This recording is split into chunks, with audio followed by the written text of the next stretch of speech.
Hey, it's Ryan back again with another special election edition of the Bluffton Buzz.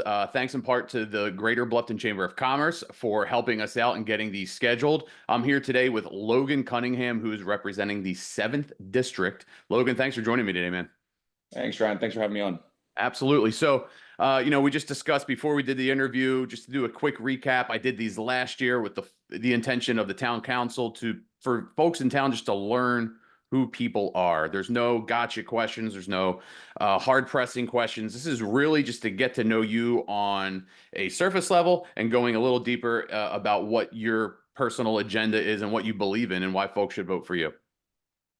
Yeah, and I think that's a great idea, especially in local politics where a lot of people just put a name on a ballot and people just walk into a booth and not even sure who they're voting for. So this exercise is definitely good, especially in an area like this with the growth we have. Cool. I appreciate that. So let's just start from the top. Can you just introduce yourself, how you got here? Are you from Bluffton originally? Let's start there and we'll take it. Yeah, absolutely. Logan Cunningham. I grew up here. I moved down here when I was 8 years old. Graduated from Hilton Head Christian Academy. Attended University of South Carolina Beaufort right here in town. There, I went on to get my elementary education degree and taught on Hilton Head for 3.5 years. That's where this process actually sort of started, was right there in college here locally. I helped on a couple different campaigns in town, and then, of course, Nancy Mace's and Donald Trump's 2016. And it got to a point where I said, okay, am I just going to continue helping other people in their campaigns and complain about the things going on in the community, or am I going to get out there and actually start making a difference myself? So that's where I kind of made the decision that, it's time for me to give back to the community that gave so much to me over the years that I grew up in. So that's Cool. what led So path did of you get your start in politics in 16 with Nancy and Trump, or like what whet your appetite to get into even that arena? 16 is when I started helping Trump out in his campaign in this area, and then the local Republican club. And then I started helping Nancy Mace out in about 2019, and then I started running my campaign in 2020. Cool. So I just think it's important for anybody listening to understand if they wanted to get involved. There's no you can like you joined the Republican Club, for example, and Yeah. that was kind of like your entry point into learning more about who's who, what's what, and how to get going. Yeah, first person I met at a group was Tom Davis, and one of the nicest people I've met. And he introduced me to a couple other people, and it just sort of grew from there. And so I became the vice president of the Greater Bluffton Republican Club and Beaufort County Young Beaufort County Young Republicans. Very cool. So what do you feel like you learned from those experiences coming in, that prepared you to do it on your own? I can tell you the biggest thing I could say is things look one way on the surface, but getting something done sometimes there's a lot of things you have to go through. There's a lot of process to do. So watching them set up their campaigns or tackle a project or something that needed to be done in the community and seeing how they worked through it and worked with other officials to get it done is something that I've carried on with myself along with those relationships to get things accomplished. Do you feel like even on the local level, it can kind of look glamorous on the outside, but there's so much on the inside, so much work and so much just work? I'll leave it at that. I mean, people always ask me like, "Why'd you do it?" Yeah. And say, this community has always done so much for me when I was younger, and I wanted to leave that type of impact for future generations or my kids, hopefully one day, to be able to experience the same thing.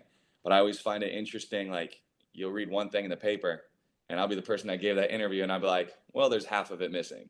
So, you get into that standpoint and you're like, okay, there's a lot that goes into it. We talk about the referendum in 2016, and people always talk about, why isn't this accomplished or this road or whatever it might be. And I ask the same questions. They're like, why aren't we getting this done?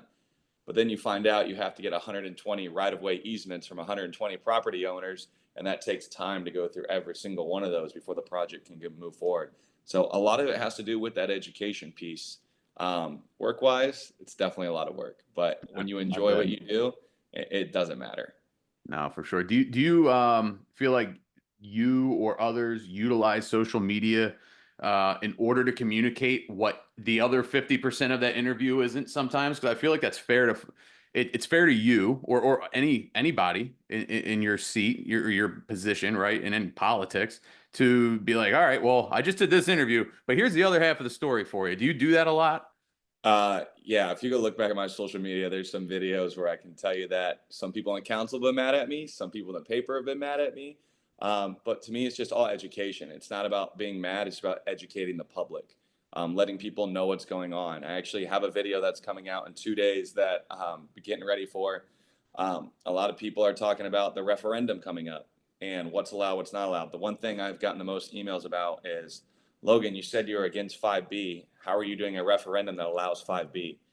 And then I go in there and and the video is going to explain, actually specifically says that the money cannot be used for 5B, which is that connection road. It's Yeah. guidelined right in there throughout the ordinance being presented onto the ballot. Got So, it. some of those education pieces is where social media definitely can come in to play Yeah. to help myself out or the community out with, information. Yeah, I think again, starting why I did this last year is just an informed public. Like, how do we help get the word out, even to our what to some people consider a small town of Bluffton that's growing quickly? Like, hearsay spreads faster than the truth, so I want to help just spread the facts as much as possible. So I appreciate you doing that. So with that, like, what do you consider your core values, and how do they influence your decision making process? I mean, I'd say core values, I do consider it a small town, like you said. I mean, I've been across the country, I've seen big cities, I've seen that. So I still consider us a small town.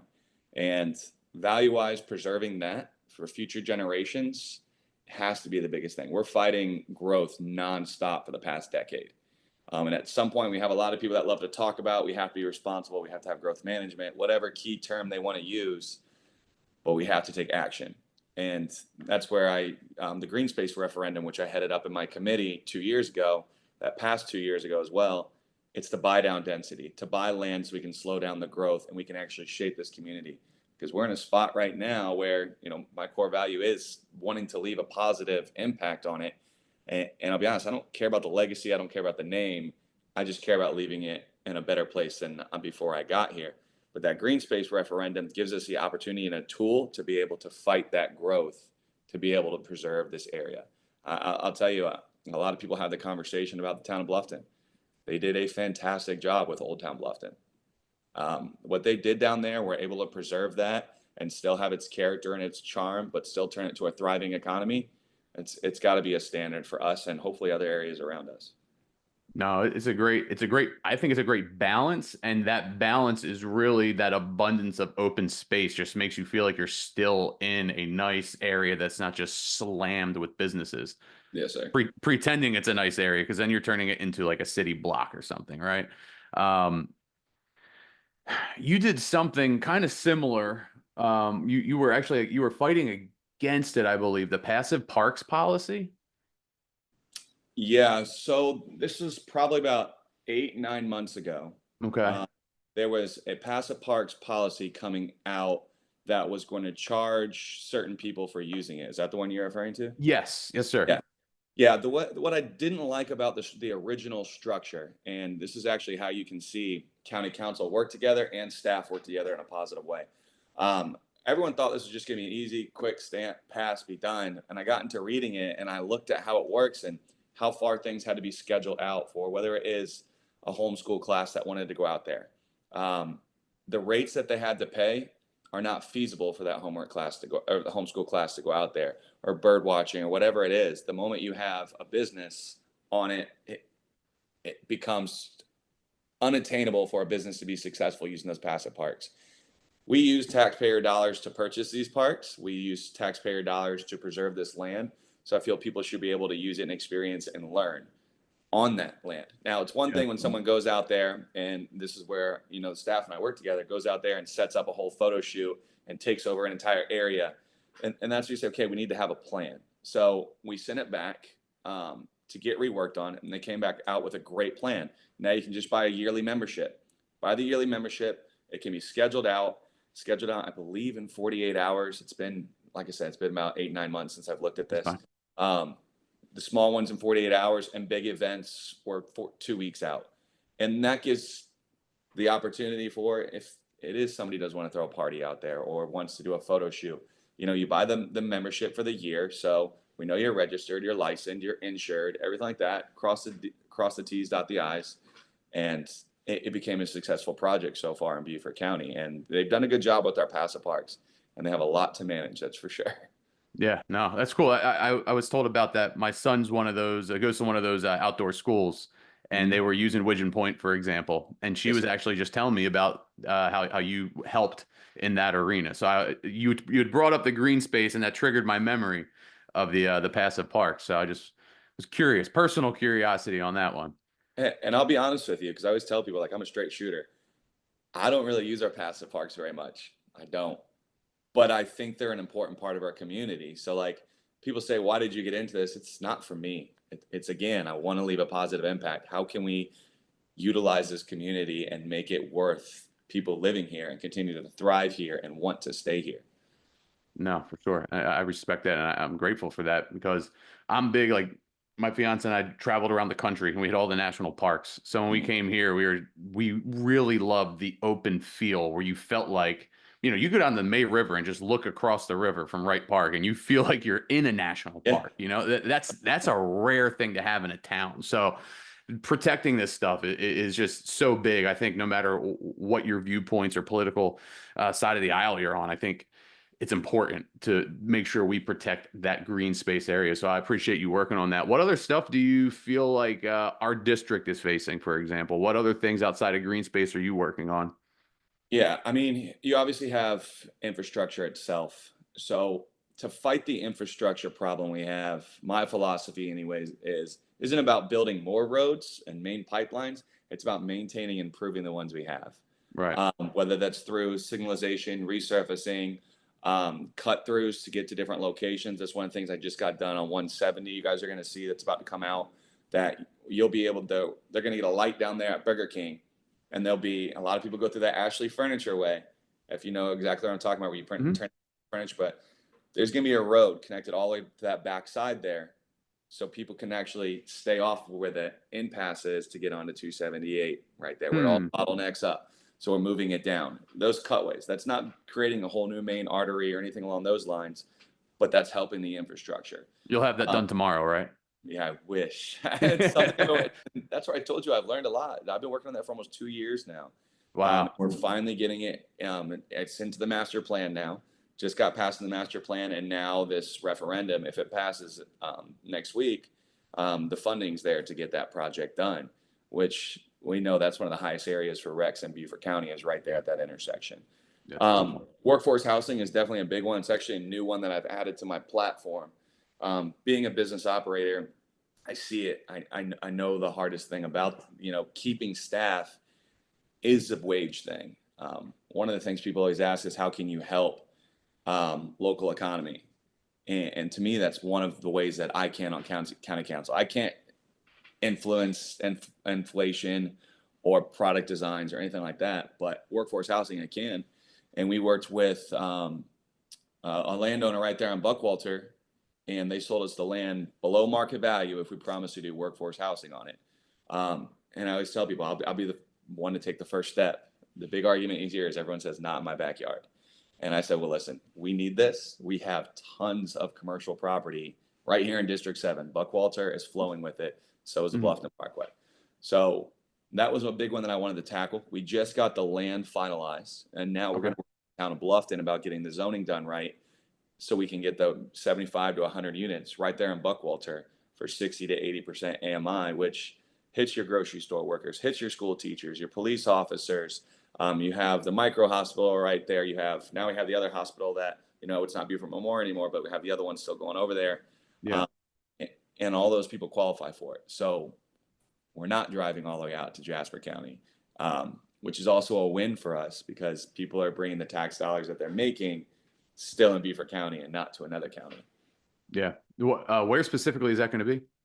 So if you are at the light with Publix, you have the church right there. I believe it is St. Francis, right?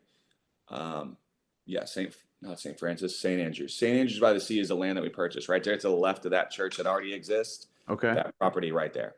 Cool. Yep, and I All have right. the maps and everything for that too. A lot of people in Woodbridge have been asking, like, those are wetlands there. If you pull the map back, it's not a big parcel, and the buffer is still there with the wetlands and then the land, so it doesn't infringe on Woodbridge either, which is a big plus. And is that going to be like apartment style living or townhomes, or what would that be? We're still in the design stages exactly, but it's gonna look more probably like townhome style. or Okay. condo style, and then we'll have some medical offices towards the front on the street side. Cool. Very cool. Um, what other ways? I feel like as a business owner, Mm. the workforce in general is just tough to find around here.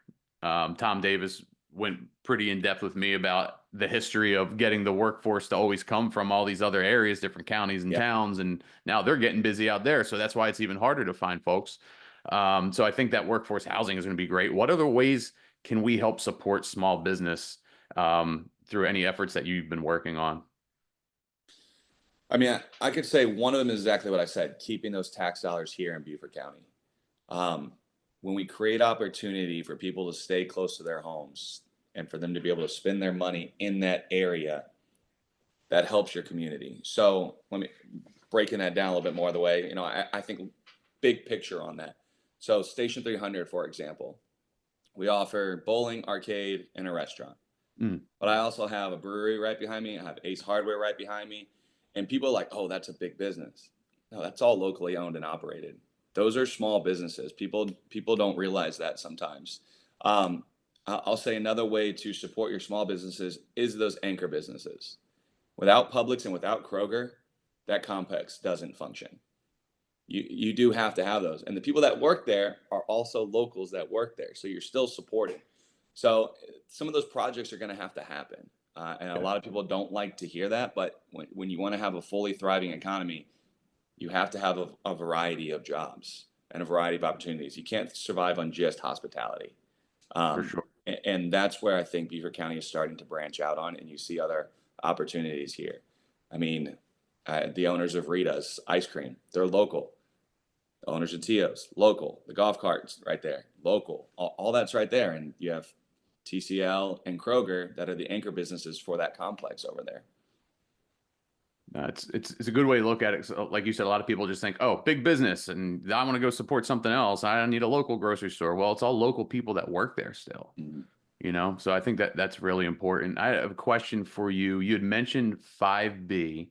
Yes, sir. I was talking to Dr. Sarah McCarty yesterday, and Mhm. she was mentioning a potential repositioning of how Bluffton Parkway would go. Do you know any more about that, or She's probably referring to 5B.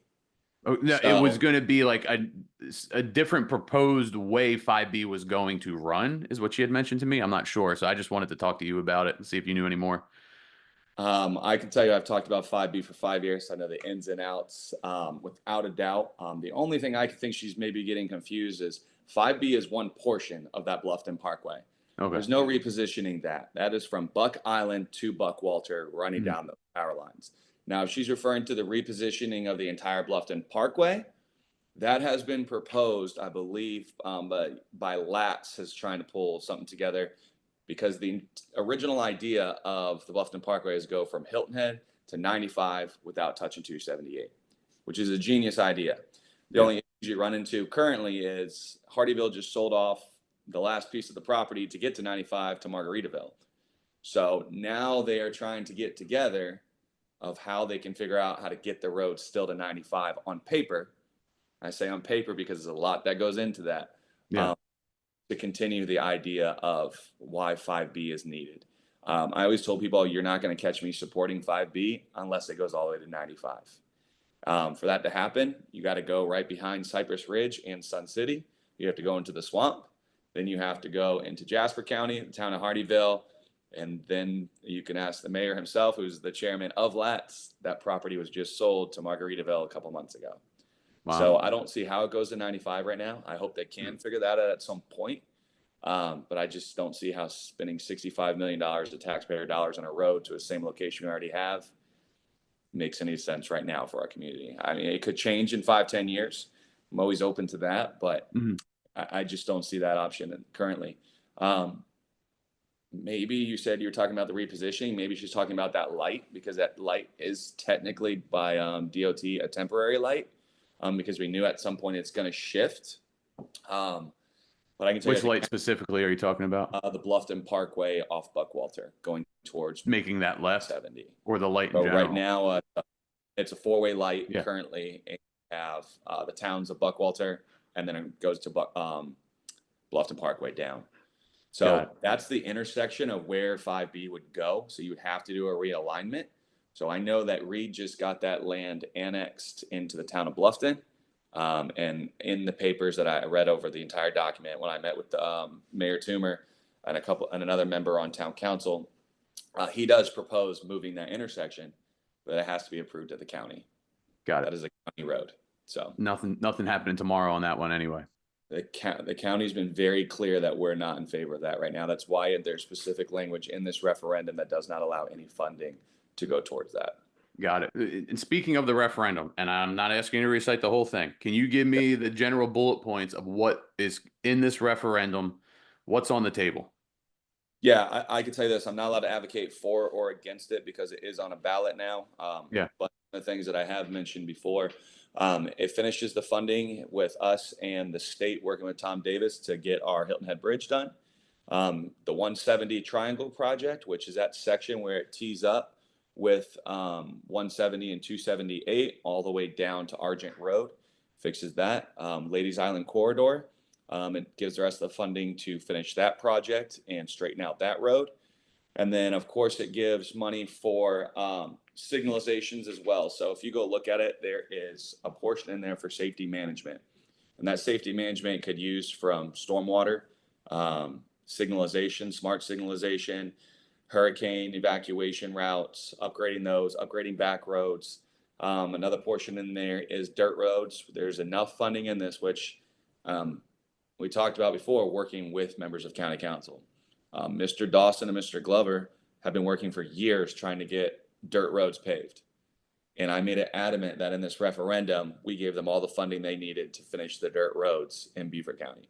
So there's $80 million in there for all these county roads that we're spending money maintaining to actually get them paved. So we're actually saving money in the long run. That would be on there as well.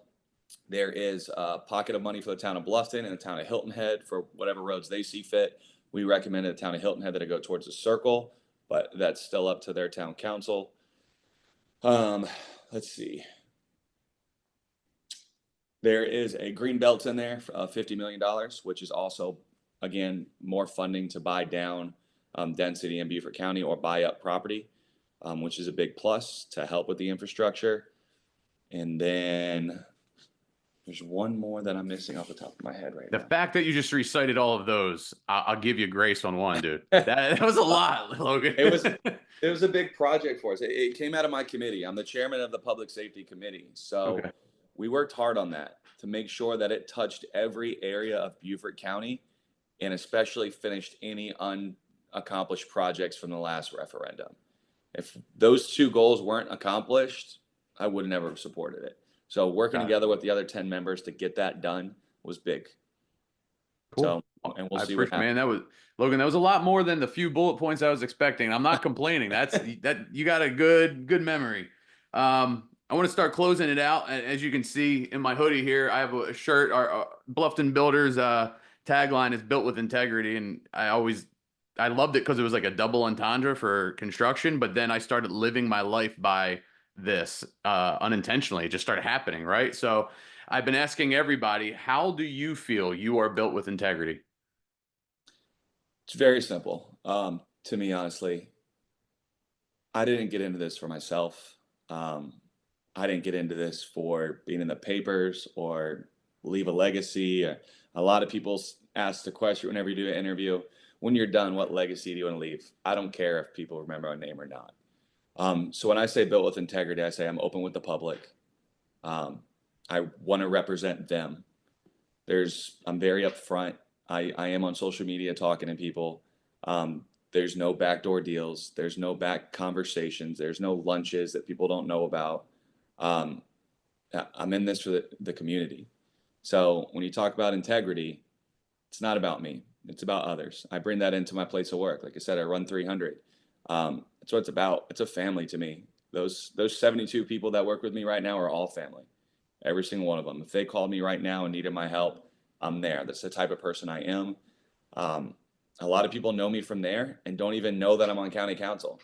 And I love it. I'm perfectly okay with that because it's just about doing something positive in the community. So As long as things are going in the right direction, then I could say my integrity is in check in that moment because I'm not making it about me. I'm making it about the others. Awesome. Logan, I appreciate it. Thank you so much. Again, big shout out to the Greater Bluffton Chamber of Commerce. Thank you for helping me get these interviews together. Logan Cunningham, 7th District. Thank you so much, sir. I look forward to seeing you out there. Absolutely. I appreciate you having me on and thank you for the opportunity. And I hope this gets out to the public for everybody to make whatever informed decision they're ready to make in November. I agree with you. All right. Take care. Thank you. Thank you, sir.